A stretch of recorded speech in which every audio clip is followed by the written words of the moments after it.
This is a 1995 Harley Davidson 1200 Sportster. It's a running bike. Clutch and the gears work, lights work, indicators work. It's got just over 20,000 miles on the clock.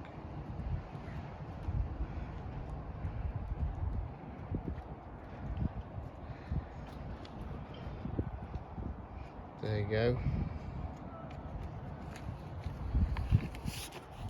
So fire it up.